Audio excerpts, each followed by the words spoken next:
Until someone can prove modern portfolio theory incorrect, that's the way that we go with it. And I always call that diversified, low cost, control your emotions. That's the hardest part.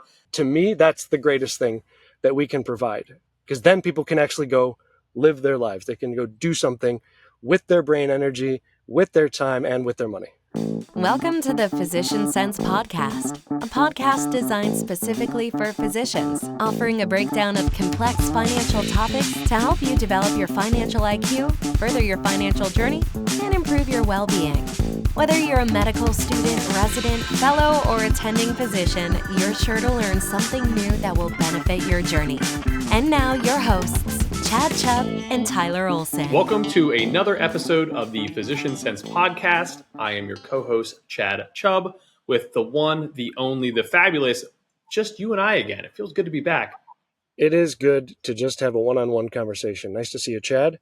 It is late November right now when we're recording, and I live in the Northeast, and I wonder if it's the same temperature here as it is down there. Is it toasty up there, you're saying? Yeah, it's like high 70s. I'm like... Actually, we're probably not too far. It's a little bit warmer now. We do get a cold front. Florida cold front comes in after tomorrow. But I was going to interrupt you there at the start and just say that you've influenced my style. So today I'm keeping it casual. I went with, you always look so cozy wearing those t-shirts. I'm just going to bring a t-shirt today.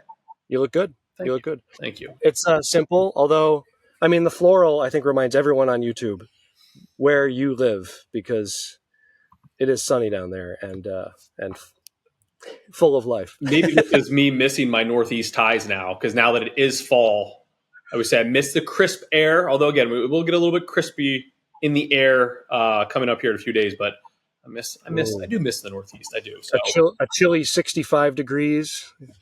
Just get enough in. 65 is probably not when it tingles your nose a little bit when you get that good deep breath. But regardless, weather aside, always good to be with you. We have a fun one today. I'm going to label this individual as Dr. W. Dr. W has sent us questions in the past, and boy, did he get us some good ones on this.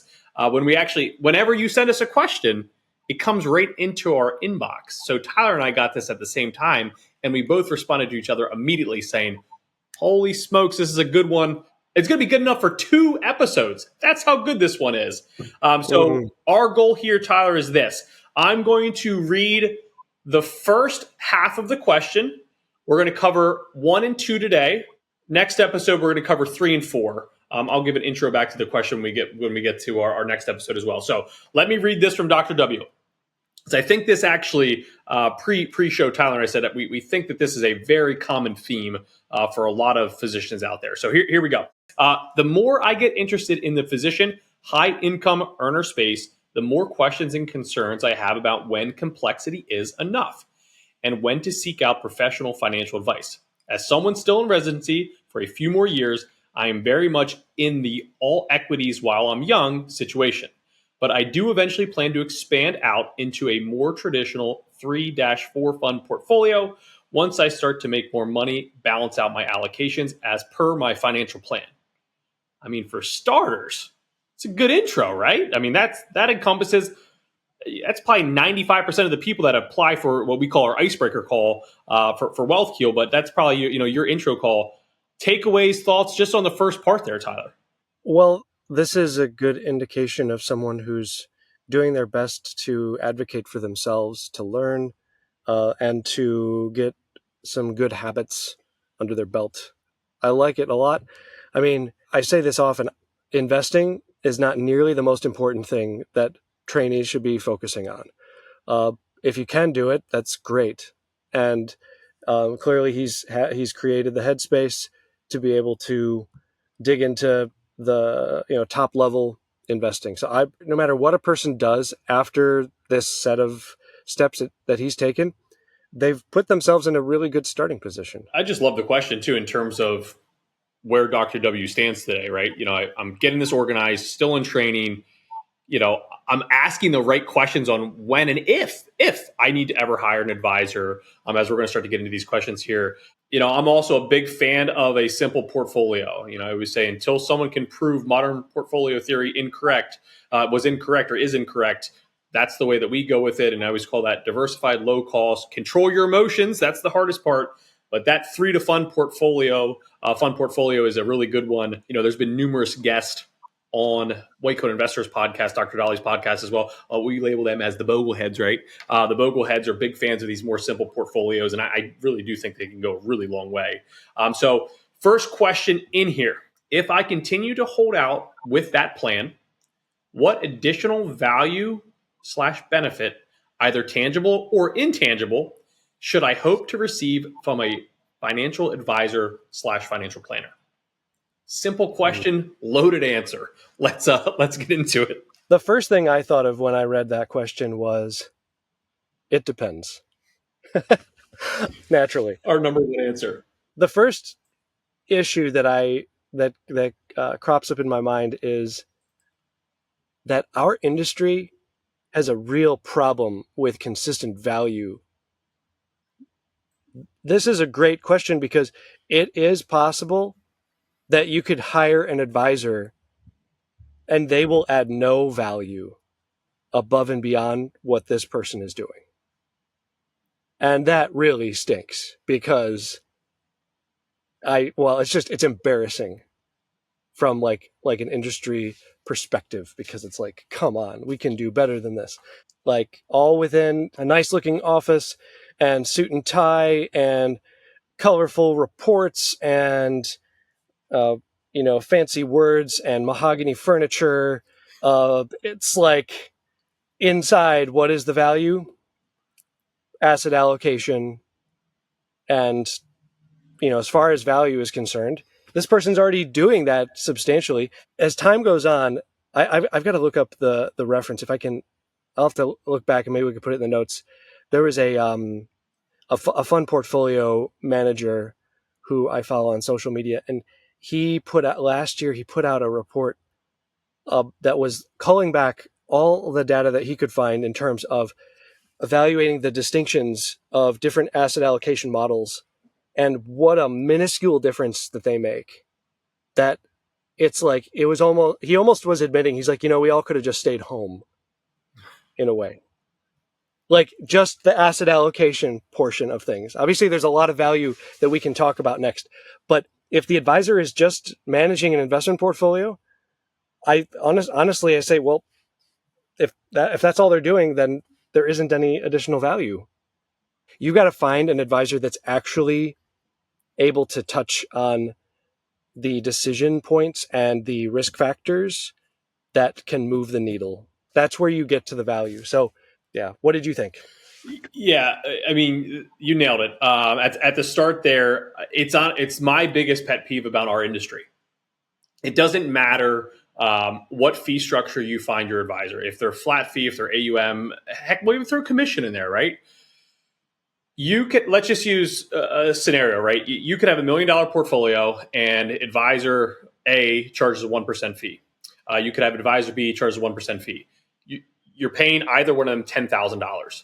You could have one advisor that should likely, I'm going to say this a little bit overly aggressive, but be in jail for not doing anything else besides sticking you in a model, getting paid 1%, and that's all they do. They check in once per year. They review some statements with you. They make it sound complicated, like, yeah, but look, we have 7 mutual funds, and you didn't know about this one, but we did.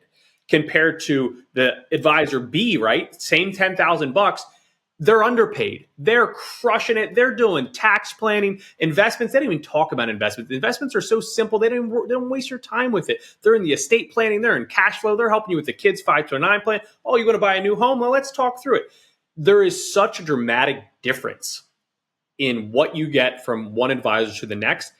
It's, again, my biggest pet peeve about our industry is, and for you as the end consumer, you as the physician trying to find your next advisor, the other tricky part is, right, you could be with advisor A, again, kind of just making 10 grand per year, not doing much for you.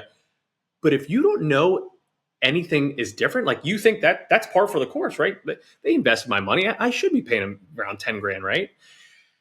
That's the scarier part. And that's where, you can get trapped in that for years, decades. And that one, again, not to speak badly on a fee model, because you could also have 2 flat fee advisors, right? More of a Tyler and I, same 10 grand, where one is just like not really doing much proactive for you, where the other one, again, is knocking out of the park. So it doesn't matter the fee structure, right? This can happen no matter what with whatever advisor you'd be working with.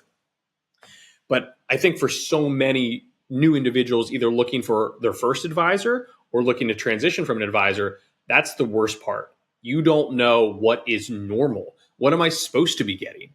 And that's the tricky part. And we didn't even get into like, what are the values yet? We're more or less just kind of dissecting fee structures and what you should be looking for before you even get into the value of what's that good advisor doing for you, which we'll tackle in here next. But thoughts on that on my notes there, Tyler? Anything to add to that?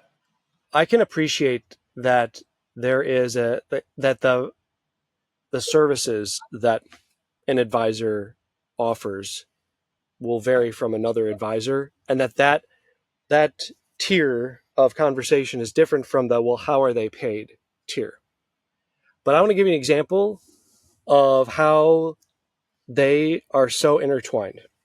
So there's this couple that we work with, and they interviewed a few different advisors, and one of them that was nice. There was nothing wrong with this person at all. They were great.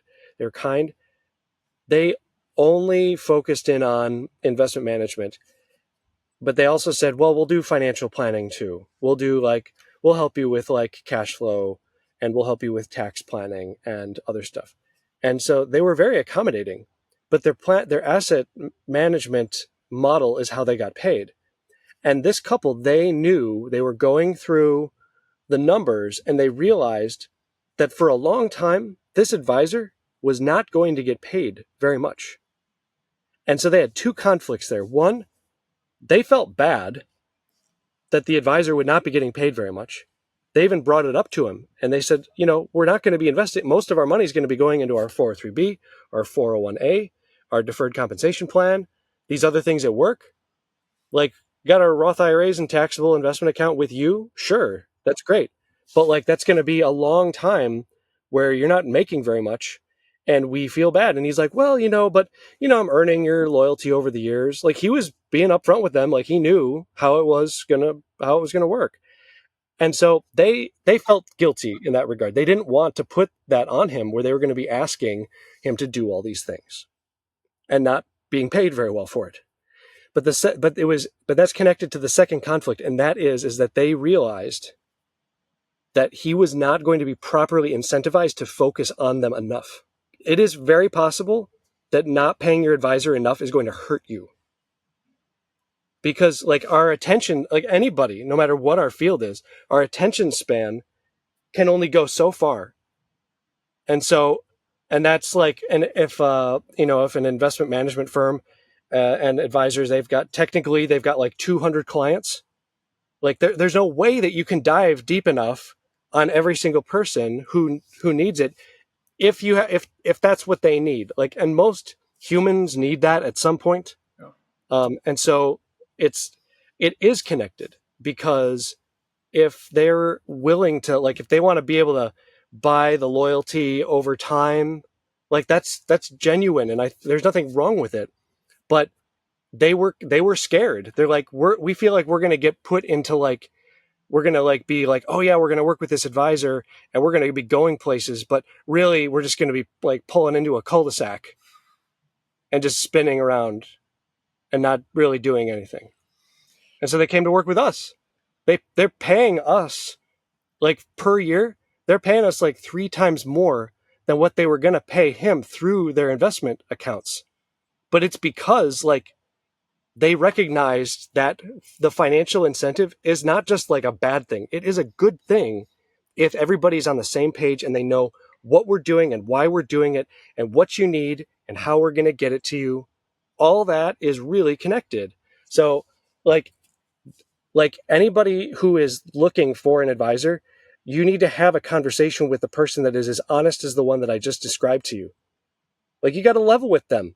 And I do the same thing. I don't know about you, Chad, but like anytime I'm working with anybody, like it could be something like connected with our business. Sometimes we're like outsourcing certain services and like we have no connectivity with them at all, except that we know that they do good work. And I always ask them, this sounds really great how you do this. It sounds like it's not that much money.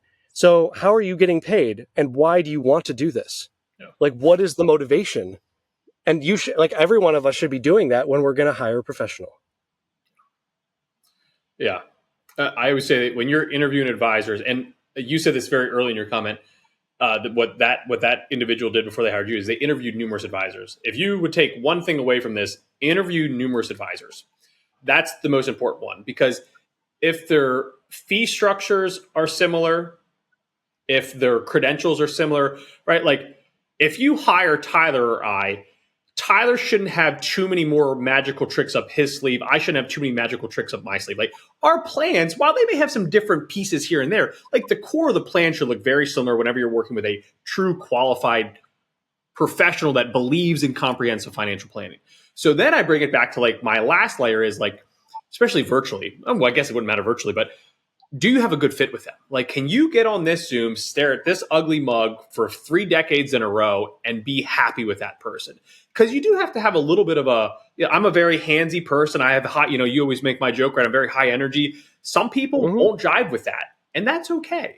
Where others, they're like, I need that. I need that high energy. So again, fee structure similar, credentials similar. It really does come down to like, is it a personal fit for you and your family? That this is the team, this is the person I want to be working with.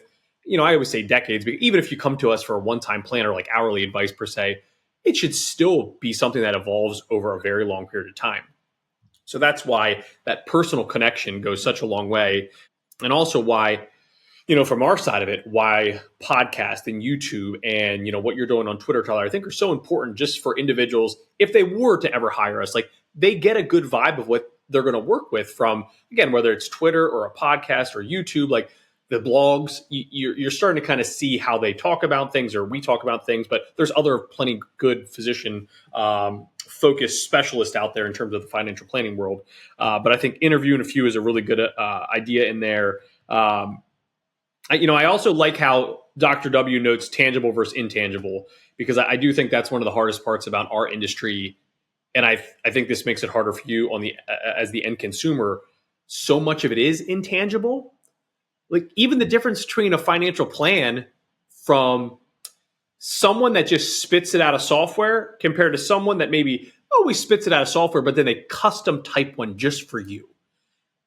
While you may not know the difference as the end consumer, you might see the 100-page plan and be like, oh my God, they've analyzed my DNA in this thing. They haven't missed a single thing. Compared to like the other advisor that only gives you a 2-page plan, but it's all custom typed for you. Yeah. Some people might think that 100-page plan was actually the better one, where I'd come back and say, no, they probably just entered some nerdy data in there. It spits out this ugly report. You want someone that says like, Mr. and Mrs. Smith, Dr. Smith, like this is what we wanted here. This is what we're going to do. We want to get this listed in here. Do this for your student loans. Here's what we're going to focus on: tax planning, investments. Yeah, we love this. But again, as the end consumer, these are things that if it's your first time looking for an advisor, you might be more attracted to this very large, and that 100-page plan for some advisor might be fantastic. But if it's just something that's spit out of financial planning software, and there's numerous great software out there, that could also be very confusing as someone looking for a new financial advisor. So again, tangible versus intangible. Tangible, you get this really ugly plan that you think, wow, they did a ton of research. But the intangible side is actually taking all that complex stuff and then simplifying it for you and your family situation. And that's really where in my opinion, my personal opinion would be, that's where the true value add is. Yeah, it's so much more expansive than just the investments. It's so fun. Like, and I can tell when I interview prospective clients who either through their own education, experience, or their own disposition, their brain is trained to determine the value of my services based on what I'm going to do with them, with their investment management. And I haven't quite done this because it just, I want to, maybe it's always like a developing thing. And so I want to make sure that I know their thought process is developing and I don't fully know them. So I don't ever stop the conversation or say, okay, I don't think this is going to work out, because I just don't know them well enough to be able to be so definitive. But in my mind, I am thinking like, I don't think you realize how little value a financial planner can add in terms of beating the market. Like it might happen, but then you've got yourself a gambler that you've hired, or you've got someone that's really interested in like complex strategies. Like that's like another world to me. To me, that's not financial planning. That's like that's something else. I don't have a word for it that will not sound like I'm trying to like put it down, because I don't think it's bad. It's just not my world, and it's not my cup of tea for life. Yeah.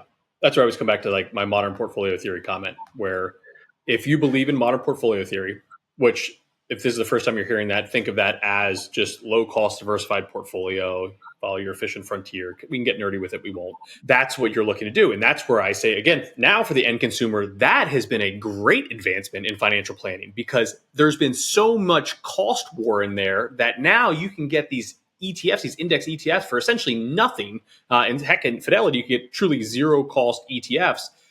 The cost has come down so low to build a good diversified portfolio. So that's why we don't ever want to like downplay it too much. But if you believe in that idea of modern portfolio theory, it doesn't matter if I build it for you, Tyler builds it for you, Dr. Dolly builds it for you, Mr. Bogle himself built it for you. It should all be within a very thin margin of error if you built the same portfolio, right, for everybody, because you're building those index funds. And that's where I would say, until someone can prove me wrong on modern portfolio theory, there shouldn't be a huge value add from the actual portfolio build. And with that, Tyler, I'm going to pivot here into the values of advisors. I'm going to read you a few things here. I pulled up kind of the nerd on our, if you're watching this as a physician, right, on the financial planning side, our biggest nerd is called Michael Kitchis. So he has a really good report on this, but he kind of consolidated some data. So I'm going to read you a few, Tyler, and then you give me your thoughts here. So the whole goal here is to give us the true value of a financial planner. Now, they did base it on AUM standards. And the Vanguard one has always been very popular. It's called Vanguard Advisors Alpha. And this one says pretty much an advisor can add about 3% to your overall performance through numerous aspects. There's another one from InvestNet, which was also rated around 3%. And then Morningstar had one that was a little bit lower, around 2%. Now, here are the main areas that they list, Tyler. Financial planning, asset allocation, investment selection, behavioral coaching, tax management, spending strategy and withdrawal order, which is a very interesting one. Those are the 7 areas that they listed. I'm going to use InvestNet's numbers because it's just a little bit easier to follow. They list financial planning as a standalone service at greater than 50 basis points. So if you're not familiar with basis points at home, just think of that as 0.5%. So 50 basis points is 0.5%. So financial planning alone, 0.5%. Asset allocation, right around the same number. They technically put it at 52 basis points. Investment selection, right around 60 to 65 basis points. I'm going to pause there with those top 3. What are your initial thoughts when I read those out loud to you? And if you need me to say any of those numbers back to you, let me know. It was 50 basis points for the asset allocation. Yeah, 52 basis points. Yeah. Oddly enough, Vanguard lists that one actually at 0. It said greater than 0, but they technically listed at 0, which I thought was interesting. But I'll let you kind of play on that for a second.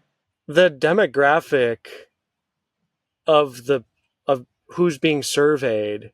Well, and this is more or less a research study. So this is those, I'm going to say custodians, is not the proper word for all of them. Custodians are more or less saying, with our research, this is what we think an advisor can add in terms of value for these sections. The thing that comes to my mind is that there's a big difference between what this means for someone like Dr. W versus somebody that has not really delved much into investment education at all.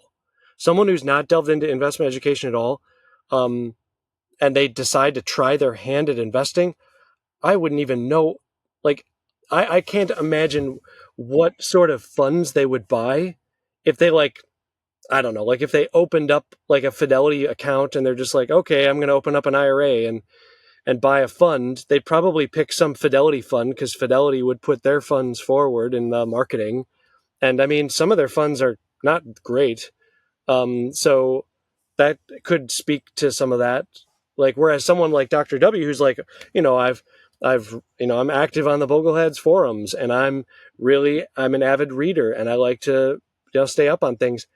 I don't know if I would say that their investment performance would be that distinct, or that would be that much different. But there's one piece that always is, and that is that no matter what a person thinks about their own disposition toward money and investing, there are only a very, very, very small number of DIYers that will really, really stick to their plan when it hits the fan. Yeah. And that is a huge difference that a lot of people that call themselves DIYers will not admit to themselves. Their wives will tell us when they interview us. We've had that sort of, I've had interviews like that with prospective clients where someone is like a DIYer and they're like, yeah, I know what to do. But their spouse is sitting next to them kind of like, well, there are times, when you get really nervous. You know why? Every one of us does. It doesn't matter who, you and I, yeah, sure, we know this stuff. I mean, I don't know about you. I will get professional advice in terms of investment concepts and what to do from colleagues and from other people. Because when it comes to our own money, boy, are we compromised.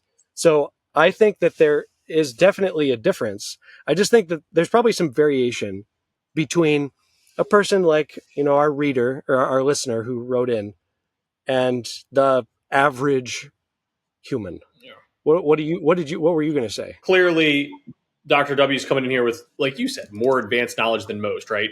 So usually I always link the core, we call it the core four. That was actually from Rick Ferry. So Rick Ferry is also very popular through the white coat community.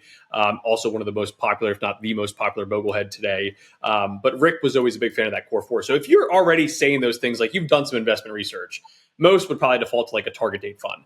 I think in this one, I was actually a little bit surprised initially on how high asset allocation was at 52 basis points, but I think you nailed it, because we take it for granted, but without some form of knowledge, where would you start? I mean, how many times have you had a new client join you where we've done the backdoor Roth every year successfully for 4 years, and you look at their Roth and it's in Fidelity Money Market, you're like, ooh, yeah, you did do the backdoor Roth. I am proud of you. High five for that. Forgot the last part, though. We forgot that asset allocation part, or even what they label here as investment selection.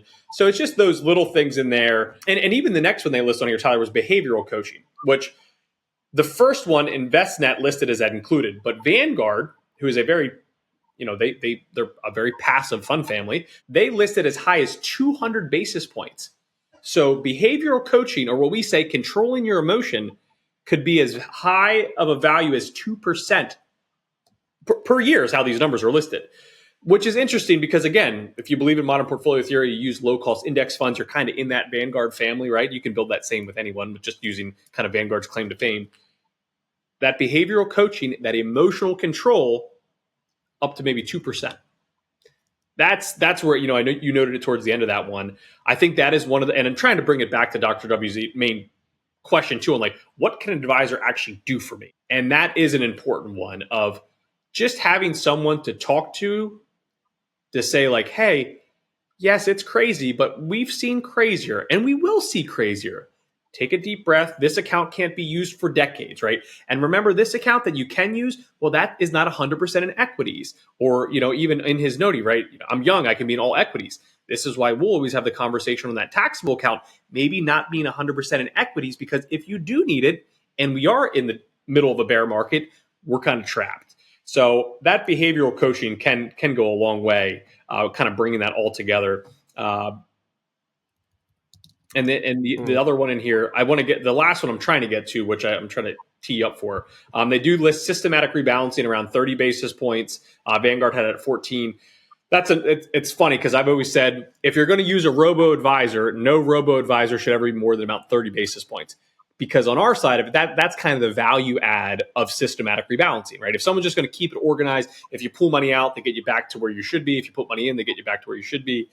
So that one was interesting. But the one that was highest through all of these studies, what do you think it is? The highest value add? I mean, I was going to say the behavioral.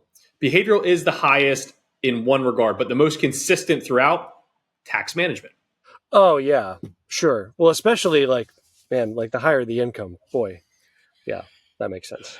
And this is the one I wanted to build on a little bit for Dr. W in terms of when we have a new prospect call, I usually will describe it that way. I truly believe our biggest value add for our clients is the tax side of things.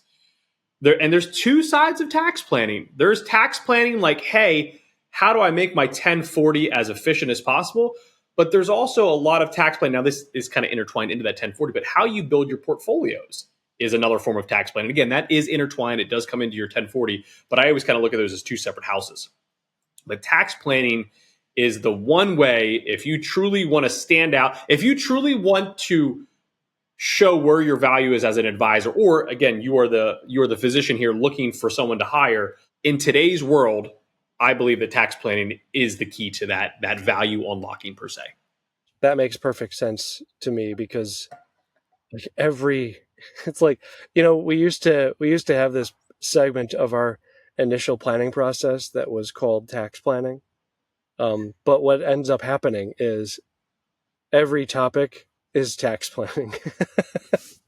Like it has some variation of it because taxes, like, well, I mean, you look at like one of those like waterfall cash flow charts, and you're just like, the tax liability is so big, and trying to manage that, not just like for a given year, but then being able to like look at it from like a lifetime perspective is really huge. Like if we're to isolate the value of tax planning, if any of you are looking for a planner and you want some good questions to ask when you are talking with the prospective advisor, I've got a couple that you can pull out. One is, do you offer both tax planning and tax advice? And what that's going to reveal is if they have the background and training through like CFPs have tax planning education. And so they will readily say that they can provide tax planning. They will, if they just have that, at least in my experience, as the CFP, you let me know if I'm wrong here, but in my experience, a CFP will say, but I can't give you tax advice because that delves into like tax compliance and like tax filing accuracy. Am I wrong there? I would say partially yes and no. Unfortunately, if you're a CFP linked to a broker dealer, we are not. It is very hard to give anything that would be labeled as tax advice. Now, if they're on their own independent RIA or linked to an independent RIA or federal RIA, usually they're fine with that, right? I mean, I think you're always comfortable with wording, like we'll always say like, hey, here's our tax advice, but your accountant needs to sign off on it. So let's confirm it with your accountant. We're going to take care of all that. We'll do all the communication, but it comes back to, this is where I always have, again, kind of in defense of the advisors linked to broker dealers. Like if you tell someone to put money into a Roth IRA, you just gave tax advice. I don't care how you want to sugarcoat it, but you gave tax advice. You said, I think you should be in this account because of where taxes are today, where they could be in the future. Like it's tax advice. There's no way around it. So there's a deeper issue on compliance in our industry. And clearly there are very bad people out there. You need to be very careful. But there's also really good advisors out there that are probably being held back from their true potential because they have broker dealer that thinks everyone's Bernie Madoff. And that's an issue. So that's a completely side conversation. But I agree in part with your comment. I think it just kind of depends on what side you fall in. Usually the CFP does help because you do have a little bit of background in tax planning. But even there, I think you could still take it a lot levels deeper. Like, again, EA, like you have, even get into other ways to bring in CPAs and things of that nature. So yes and no. Long-winded answer. Yeah, I mean, I think that's a good question to ask because you'll get a lot of information like you just shared because you want to be able to stand up and stand by your qualifications and experience and be like, yeah, like I can do this, I can do this, I can do this. But then a prospective advisor who is honest will also, any advisor that doesn't qualify their response to this, I would suspect the quality of what they're doing, because we always need extra perspective when it comes to tax advice. Yeah. I do not stand just on my own 2 feet in all of the tax advice and planning that we offer to our clients. We bring in other people that are specifically focused and experts in niche areas of tax planning when it's appropriate. There's like some high level stuff, yeah, but like if you ask that sort of a question, you'll start to get you'll get some more texture around their network, their professional network. Because when you hire an advisor, one of the intangible benefits is the network. It's not just that person. Now, if it is just that person and they're really not bringing anybody in, then you're not getting that intangible value. They are just saying that they can do everything, and they are wrong, because nobody can do everything.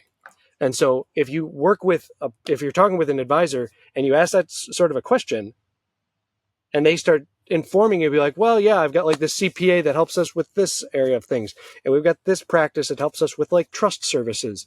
And we've got this EA that helps us with these things. We all are a team around you. That is real value there, to like make sure that like you are getting the right advice, and that you might even have people not fighting with each other, but like sparring a bit, like in terms of variations, because there's more than one right way to look at tax planning a lot of times. So I like that question. And then the other one, the first one, just to reiterate, was like, in what way do you provide tax planning and tax advice? The other one would be like, if I'm going to max out my 403B and I get a tax deduction on the contribution, is that the tax savings that you might be referencing? And that's kind of a trick question, because like when it comes to retirement plan contributions, there are 2 transactions. There's the in and then there's the out. And if they are a long-term thinker and they would like to be able to have you imagine working with them when you are in your 60s and 70s, they might talk a little bit about how there's like a long-term look to tax planning, because it's not just about the today tax deduction. It's about the impact of, well, yeah, sure, the money's going in pre-tax in a 403B now, but why should I do that? What about when I'm 70? How do I get that money out? I don't know about you. Sometimes I nerd out in in prospective client meetings. When we get to the additional questions too, I've always said that in your accumulator years, it is kind of a save. But when you get into that longer term outlook, decumulation planning is probably your biggest tax moments that you'll have. I always say like Roth conversions, right? Kind of like very similar to backdoor Roth, but it's taxable. You're trying to fill up tax brackets. We'll nerd out on that on a different conversation. But like Roth conversions can be 6 figures to a 7 figures tax savings, but it doesn't happen until you pretty much stop working and before these things called RMDs start. But you need to have a long-term perspective. You're coming to me as a 35-year-old physician that we're like, hey, cool now, but we also need to make sure we don't get crushed by RMDs at 75. And you're sitting there as a 35-year-old like, was that 40 years from now, right? Like, and that's what Tyler means on that longer term outlook. And even keep it more simple on what you're noting there, Tyler. Like, if you're currently working with an advisor and they have not asked for a tax return and they call themselves a financial planner, you should have a very concerned look on your face. If you're ready to hire a new advisor and they don't ask you for a copy of your tax return, that should be a pretty large concern. Now, if someone's just trying to sell you disability insurance, if someone's just going to get you fired up in your own Roth IRA, and they're not saying like, "Hey, we're comprehensive planners," let them do their thing. But those are always the number one kind of like yellow flags for us. If you don't, I may have said this before in a previous episode, or maybe it was just you and I, Tyler, but like you can almost build a full financial plan from a tax return and a pay stub. There is so much detail in those 2 simple things that it's insane. So that tax return is so important. And if you did provide your tax return to your advisor, or you will to an advisor, and they don't provide any other context, that should also be a concern, because there also are some advisors that'll say, give me all these documents so you think we're doing all this work, but at the end, you didn't get any output from that. So that should also be a little bit of a concern. And Tyler, in our typical fashion here, we were supposed to get to 2 questions. We're likely going to keep it to just 1 for Dr. W today. But on that one, as we're already at 40-some minutes here, in short, what would you describe as your top value add? And I know there's a lot. So kind of your top one, what do you usually label as your top value add? Tangible or intangible? To me, the work of a proactive financial planner and the value of it lies in that they use their technical expertise and their life experience, knowing that it's not just about the money, it's about how life moves and that we need to be able to roll with things and adapt as it happens. And then their growing knowledge of you, the person who is trusting them, they use those 3 things to keep your own planning decisions centered on your values and organized in a way that it's not just that things are getting done and that your money decisions are good for you and like they are helping you, but that you really know it and believe it because you've been a part of the planning process. So they won't just be like a calculator. They won't just be a coach or a counselor. They won't just be like a human Google Drive that keeps all your files in the right place. They are kind of a mesh, like a mix of many of those things. And when you work with someone that is inclined in those ways, you're able to really not just make the most of your money decisions, but of your time, so that when you go and you're not like someone like a Dr. W who is interested in doing some work on his own, like, or investment education, like he might decide like, oh yeah, I'm going to work with a planner and then I can outsource that time and effort. But if he's found someone that's really, really good at their job and they have organized and they've communicated with you and they've made things very step-by-step tangible, then you won't be wasting mental time either, wondering if the plan is actually working well for you. You will know it. You'll have confidence. So to me, that's the greatest thing that we can provide, because then people can actually go live their lives. They can go do something with their brain energy, with their time, and with their money. Love it. Your turn. Yeah, you always, you're a much deeper thinker than I am. I was going to keep it simple with what I noted earlier. I think tax planning is one of those ones that is the key to comprehensive financial planning at where we are today. Largest bill that you have year in and year out. Think about how much you're going to pay in taxes over your lifetime. Tax code changes all the time. It's one that is a huge value add for the high income. It's vital for everyone, but the higher your income, the more vital it becomes. So that's my main one. Another one that I always kind of plug in here, I think you're never supposed to brag about customer service, but having a team that gets back to you and responds to you quickly is such a rarity these days that I think that goes such a long way. You know that feeling you get when you email someone, you're like, well, I don't know when I'm going to hear back, but you hear back quickly and you just get that like warm feeling in your belly. You're like, wow, I feel valued. Little things like that. This is a very personal relationship. So finding that with the right team, you're going to get that warm, fuzzy feeling. You're going to read that blog and you're going to say, does this pertain to me? You're going to send a quick email over to your investment team, your financial planning team. They're going to get back to you quick. And you're going to say, boy, that feels good. And then you can go with it. Now, our response is probably going to be, it depends, but we're going to get you to answer eventually. That's the key. That's the key from us financial advisors, the ones out there that are really digging deep. So, Dr. W, fantastic questions. We've covered one. We still have 3 more to go. So we should finish this series by the end of 2025 at our current pace here. So Tyler, we'll wrap it up on this one. We're going to build right onto this on our next one here. Hopefully we'll get through at least 2, maybe 3 on the next one, maybe just 1 again. We'll see. But as always, my friend, thank you. And I'll catch you on the next one. This information is for general purposes only. This information is not intended to be a substitute for specific professional, financial, or tax advice, as individual concerns vary. Please see a financial professional, CPA, and/or an attorney in regards to your own individual situation. Wealth Deals advisory services and financial planning offered through Vicus Capital, Inc., a federally registered investment advisor.